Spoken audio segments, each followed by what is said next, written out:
By early 1945, the war was already lost. Everyone knew it. No one said it out loud. The city, Berlin, no longer felt like a capital. It felt like a graveyard that was still breathing.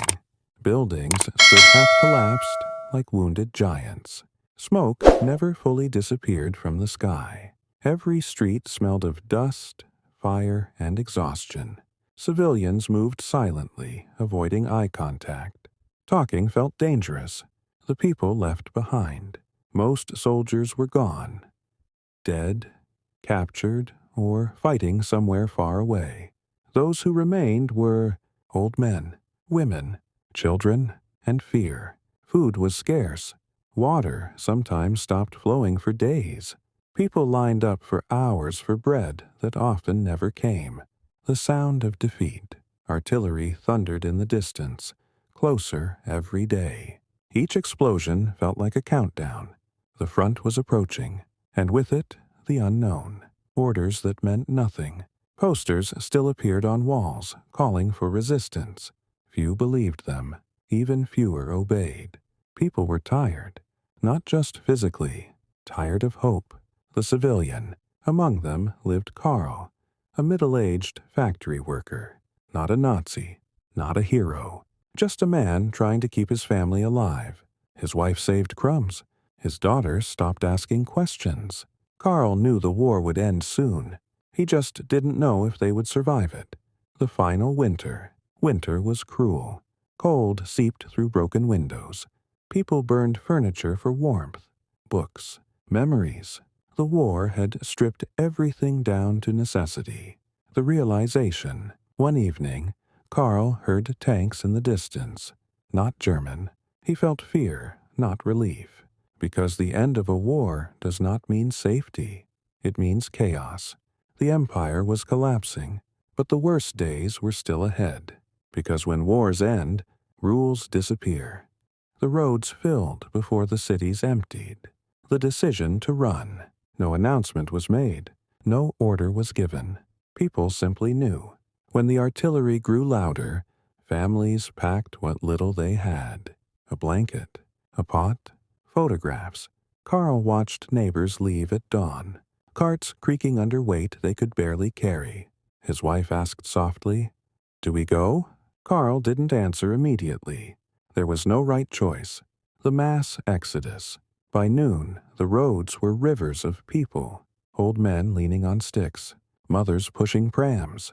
Children walking silently. Too tired to cry. No one knew where they were going. Only that staying felt worse. Winter on the move. Cold wind cut through thin coats. Snow mixed with mud. Feet bled.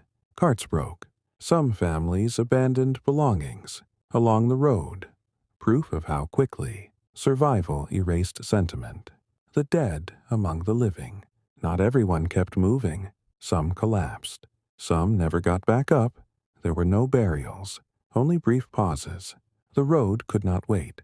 The sound behind them. Explosions echoed closer now. The front was advancing. Each blast pushed people forward faster. Fear became fuel. The child. Karl's daughter stopped walking. Her legs shook. Karl carried her. His arms burned, but he did not stop. Fathers learned new strengths on those roads. The night without shelter. When darkness fell, people huddled together. No fires, no light. Silence felt safer. The cold bit deep. Children whimpered in sleep. Adults stayed awake, listening. The strangers. On the road, trust vanished. Everyone was desperate. A smile could hide danger. Karl held his family close. The war had taught him this lesson too well. The loss of home. At dawn, Karl looked back. Smoke rose where the city once stood. That moment hurt more than any bomb. Home was no longer a place. It was a memory. The endless march.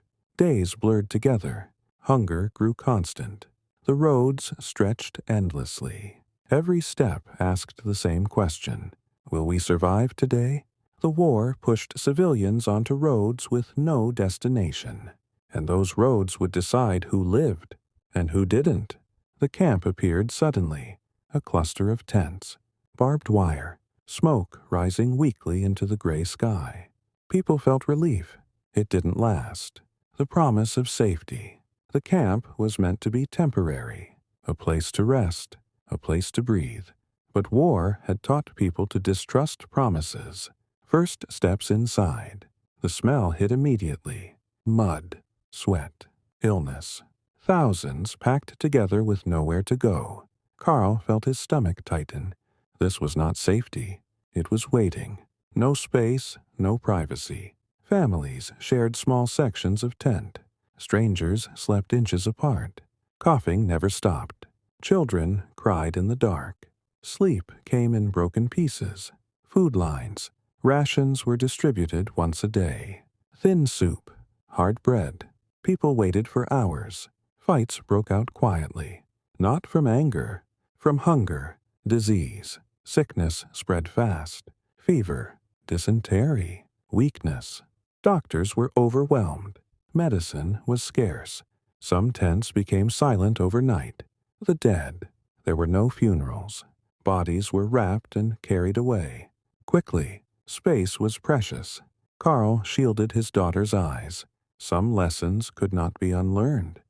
The camp rules. Guards shouted instructions. No one explained anything. Names disappeared. People became numbers. Time stopped meaning anything. Moral collapse. People stole from each other. Parents hid food from neighbors. Trust vanished. The camp tested humanity. Not everyone passed. A small act. Karl shared bread with an old man. His wife whispered, "We can't afford this." Karl nodded. He still did it. Some things mattered more than survival. The realization. The camp wasn't the end of suffering. It was another chapter. Another test. Places meant to save people often became places that broke them. And the war wasn't finished yet. The war was ending. Order was not. The change of power. One morning, the guards were gone. By evening, new soldiers walked the camp. Different uniforms. Different language. Same weapons. Liberation arrived without instructions. Confusion. No one knew the rules anymore. Curfews changed daily. What was allowed yesterday was punished today. Fear adapted quickly. The city again. Karl and his family were moved into a nearby town. What remained of it? Buildings stood broken. Streets felt watched. Civilians learned to keep their eyes down. Revenge without courts. Old accusations surfaced. Some were true. Many weren't. People were beaten in public. Women were shamed. Justice had no process. Only anger. Karl protected his daughter, keeping her inside after dark. The new currency. Food, not money. Food decided power. Those who had it ruled. Those who didn't obeyed. Karl traded his coat for bread. Winter bit harder. The soldiers. Some were kind. Some weren't. Uniforms meant authority, but not mercy. People learned to read faces fast. Mistakes were costly. Nights of fear. At night, footsteps echoed. Doors banged. Screams traveled through thin walls. No one intervened. Survival meant silence. The question of guilt. Everyone was suspect. Where were you during the war? Who did you support? Karl had no answers. He had only survived. That was not always enough. A fragile routine. Slowly, people adapted. Queues formed again. Work returned in pieces. Life tried to restart, but fear stayed close. When law disappears, people learn who they really are. And not everyone likes what they see. The war was officially over. Hunger was not. The winter that followed. Winter arrived early and without mercy. Snow covered the ruins like a cruel blanket, hiding destruction, not healing it. People said peace had come, but peace did not bring food. Empty stomachs. Rations were promised. They rarely arrived. People survived on potatoes, turnips, and hope. Karl's daughter stopped growing. Her cheeks sank inward. His wife measured bread like medicine. Carefully, painfully. The black market. At night, another city woke up, not with lights, with whispers, alleys filled with shadowy figures trading food, cigarettes, soap. Morality changed shape. A watch could become a loaf of bread. A family heirloom could buy soup for a week. Karl sold his wedding ring. He never told his wife. Choices without good options. Stealing was wrong. Letting your child starve was worse. Karl learned this lesson slowly. Then, all at once, he stood guard while others traded illegally. Not proud, but alive. The weak fall first. The elderly disappeared quietly. Children faded quickly. Hospitals had no medicine. Doctors had only apologies. Graves multiplied without ceremony. Bread riots. One morning, a food shipment arrived. The crowd surged. Shouting turned to pushing. Pushing turned to violence. Soldiers intervened. Shots were fired into the air. People scattered, but hunger remained. The shame of survival. Karl felt shame often for what he did, for what he didn't do, for surviving when others didn't. Peace had not made him whole. It had made him tired. A small hope. Spring eventually came, not with miracles, with small changes, more deliveries, more work, less death, enough to breathe, understanding. Karl understood now. The end of war is not an ending. It is a long, painful beginning. The guns had stopped, but hunger taught lessons bullets never could. When the war finally began to slow, something strange happened. Men started coming back, not as heroes, not in parades, but as shadows of who they once were. Karl first saw them one early morning, figures walking slowly down the broken road. Boots worn thin, uniforms hanging loose, faces hollow and aged beyond recognition. They were soldiers, but they did not look victorious. Men who left as boys. Many of them had left years ago as young men filled with belief, fear, or obedience. Now they returned older, quieter, and broken. Some carried wounds wrapped in dirty cloth. Others carried nothing but memories they could not escape. Karl recognized one man, Otto, a neighbor who had marched proudly in 1941. Now Otto avoided eye contact. His hands shook. No celebration, only silence. There were no cheers, no flags. Civilians stood silently, unsure whether to feel relief or resentment. These men had fought, but the war had destroyed everyone, soldier and civilian alike. Karl felt conflicted. These men had suffered, but so had the families left behind. The stories that were never told. At night, some soldiers tried to speak, but words failed them.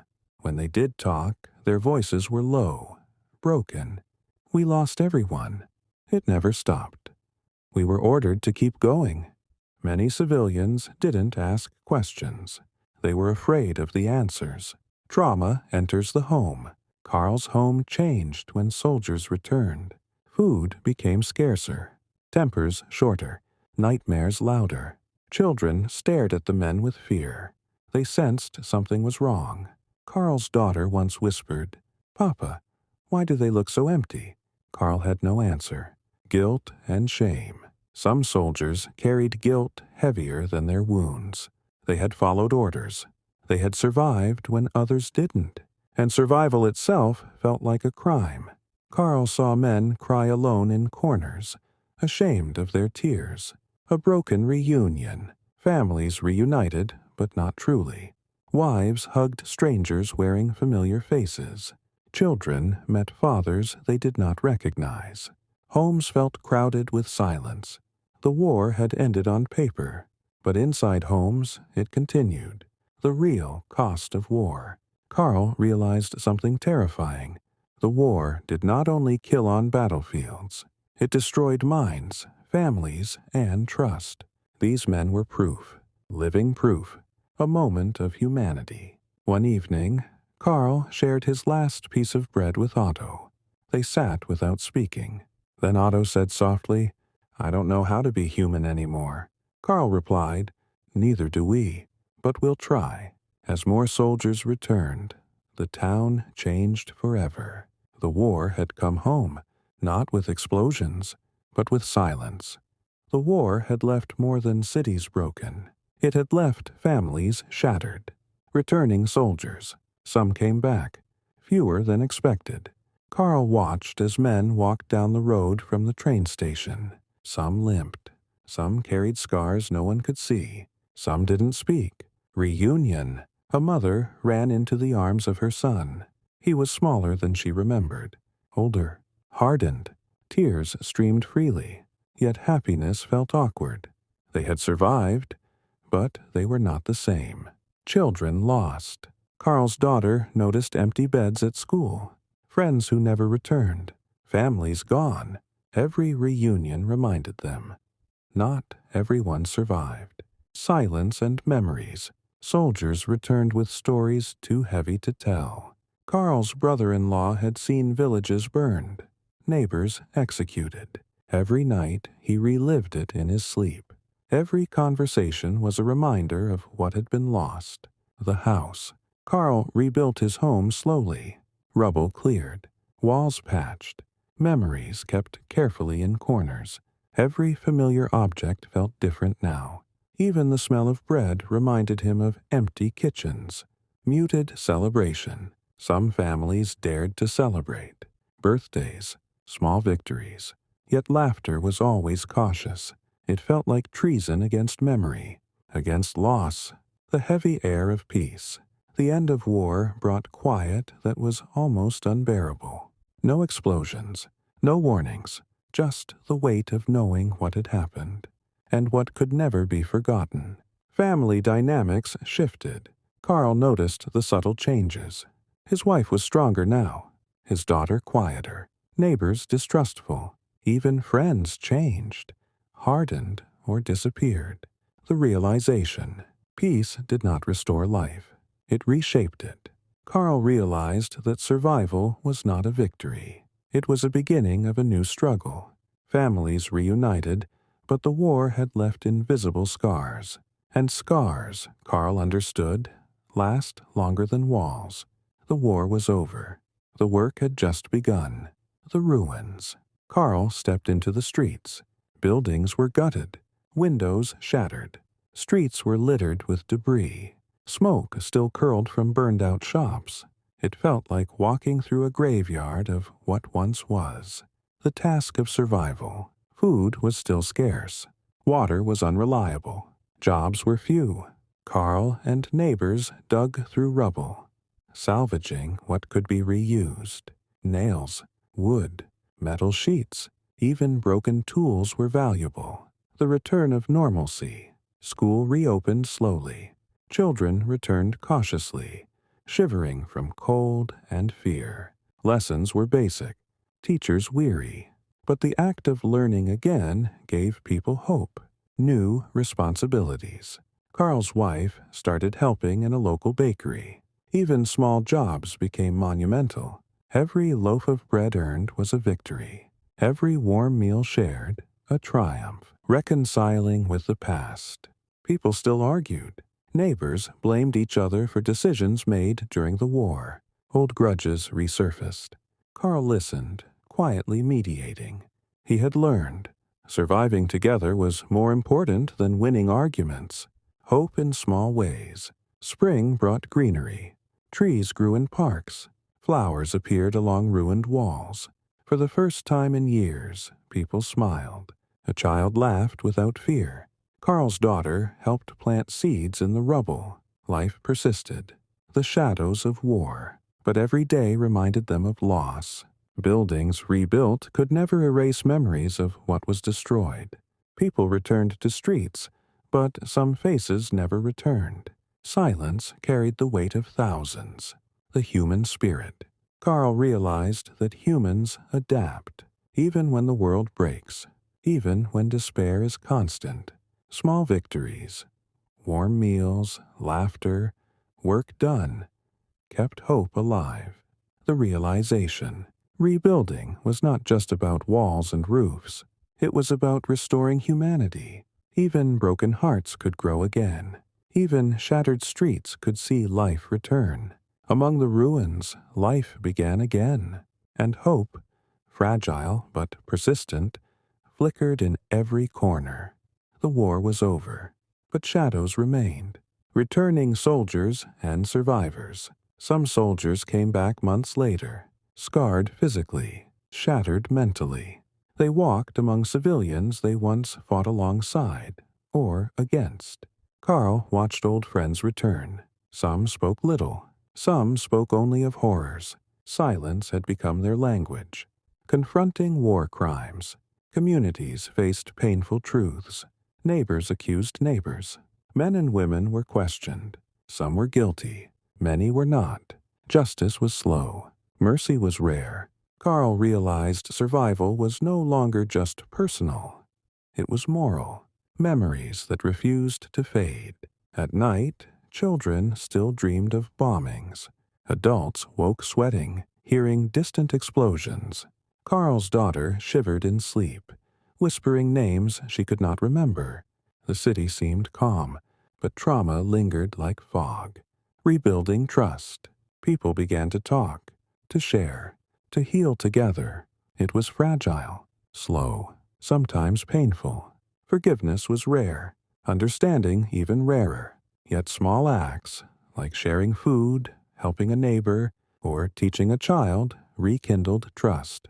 The art of remembering. Karl helped organize a small memorial in the town square.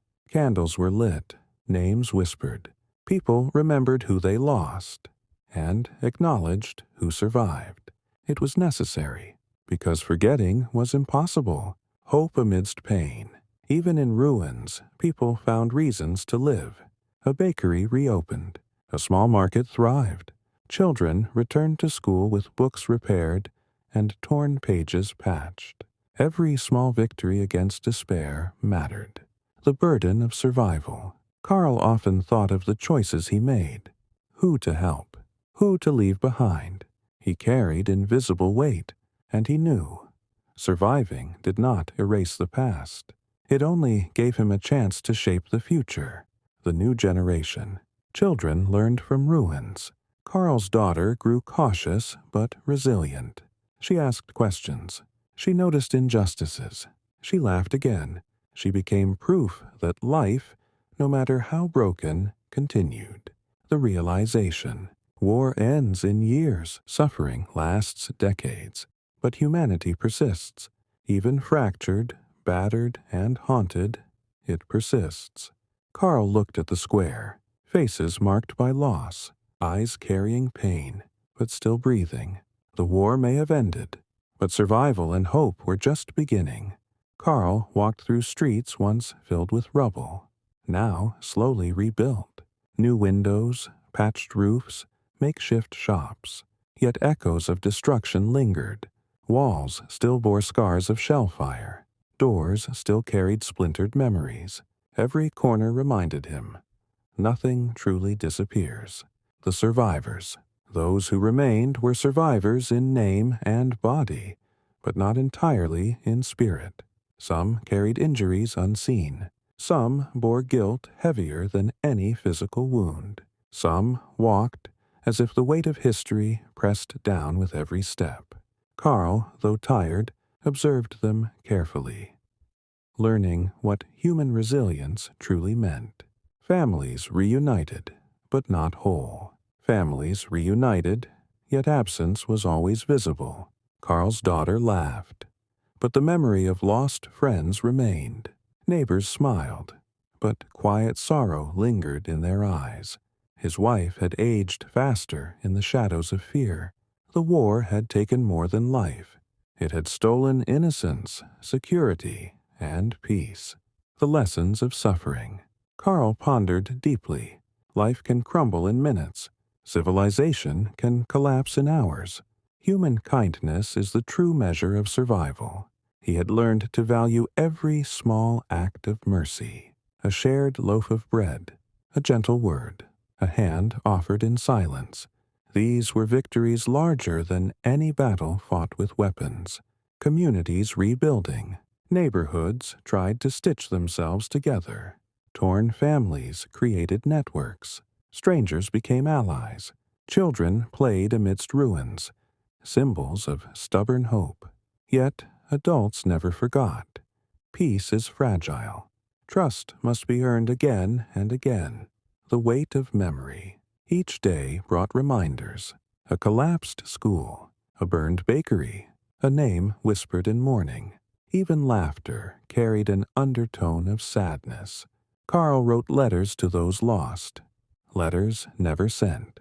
It was a private ritual of remembrance, the rebirth of hope.